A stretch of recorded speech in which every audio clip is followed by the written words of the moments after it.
Oh yeah, good evening mga tropa pits.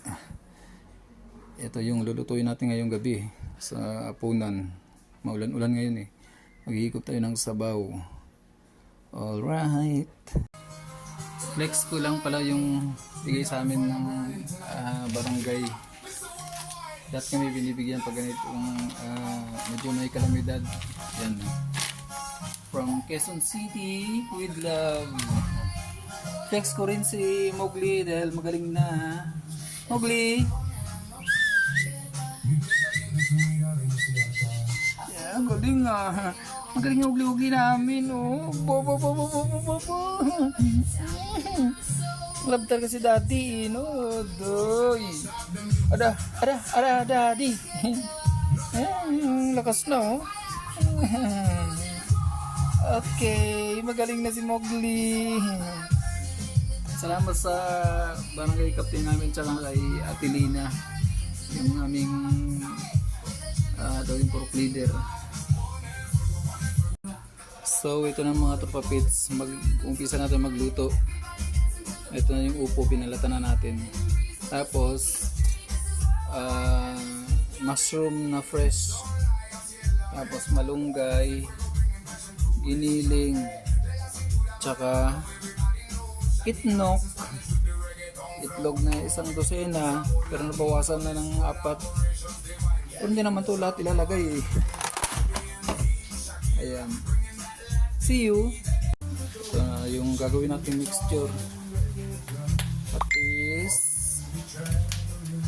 tsaka paminta, tsaka nor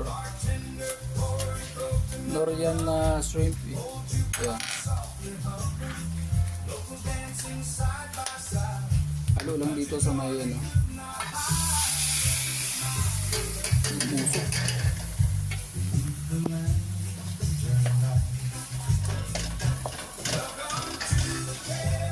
Magalaw, excited yung kawali eh. Ayan. Lakasan natin apoy para medyo umusok na.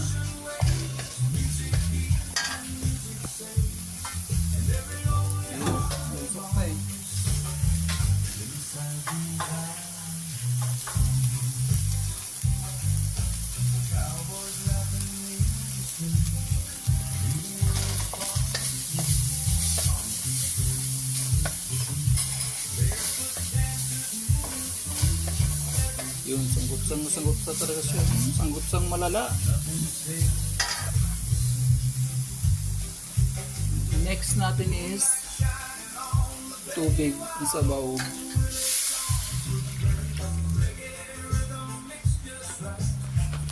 Yan. Halo-halo lang konti.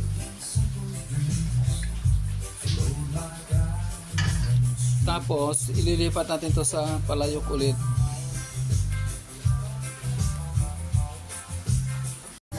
Alright mga tropa pits, lilipat na natin itong sa kawali dito sa may palayo.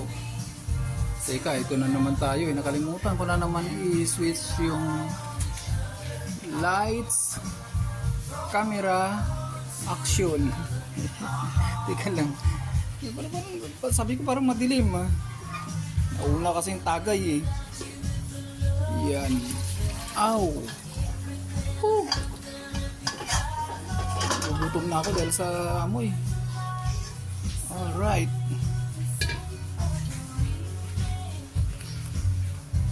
Dadagdagan pa natin yung sabaw na ito mamaya. So, lakayin natin yung apoy. Alright. Alright mga tropa pits. Ayan, umusok-usok na oh.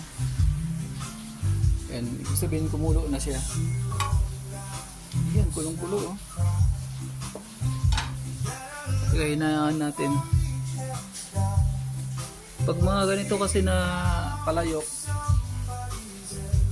hindi dapat ano lang siya, medium heat lang siya, hindi dapat high heat. So ang gagawin natin, unahin natin tong fresh mushroom, mamaya na yung upo kasi mas matigas to eh. Ang upo madali na maluto eh.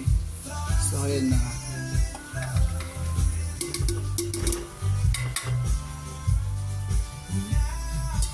Tapos hintayin natin kumulo. Lakasan ng konti. Tapos takpan na. Okay, pagkakulo niyan, sunod natin itong upo. Alright. Ito na mga torpapits. Dahil kumukulo na, yun, no? Ang susunod natin na ilalagay is yung upo. Ganito sa amin sa Antique.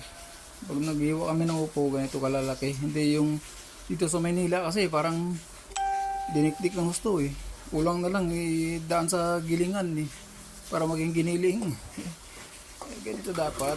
Ayan. Para meron kang kagat-kagatin ng konti. So ayan na. Nalagay na natin.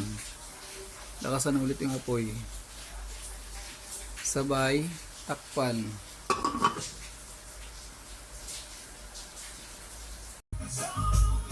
Yan, kumulo na mga torpapits. Ouch! Mainit. Grabe. Teka, tikman natin.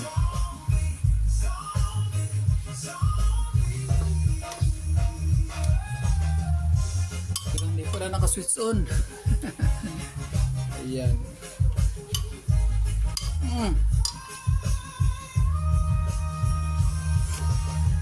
Agoy. Tabang pa. Lagyan natin konting asin.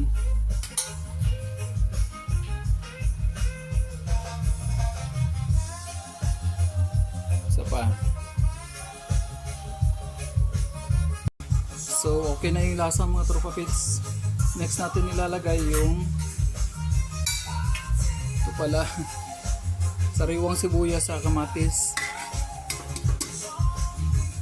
Yan. Tapos haluin natin. Naku, napakasarap nito. Subukan nyo mga torpapits. Pag hindi masarap ay problema nyo na yan. Ibig sabihin hindi kayo masarap magluto. Okay, lakasan nyo apoy. Tapos takpan ulit.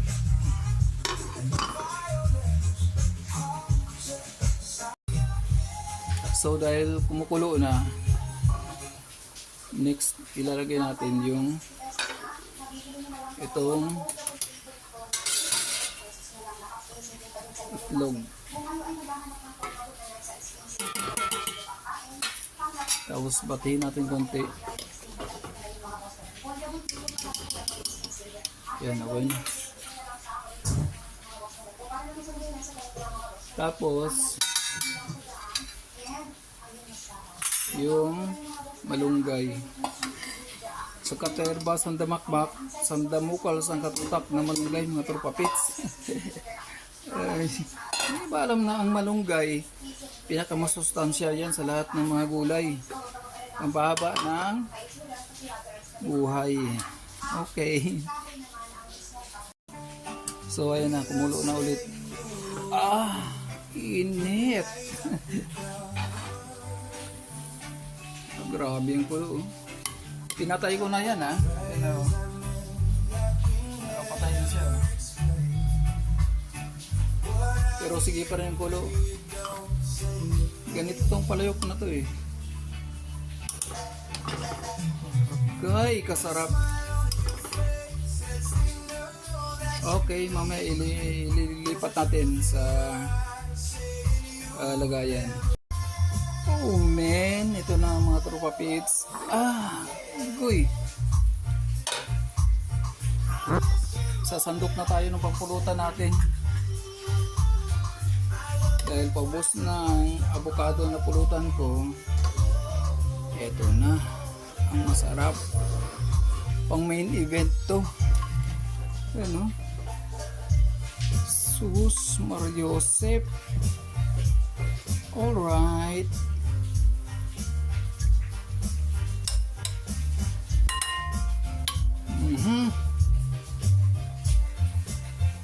Yung lagatik ng palayok, ganoon din ang lagatik ng mangkok.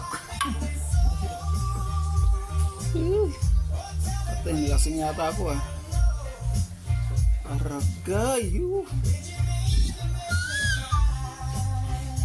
Okay. Total pangpulutan lang naman. Hindi na natin punuin. Wow, yay, yay. Malsik pa. Ayun lang mga tropa pits. That's it.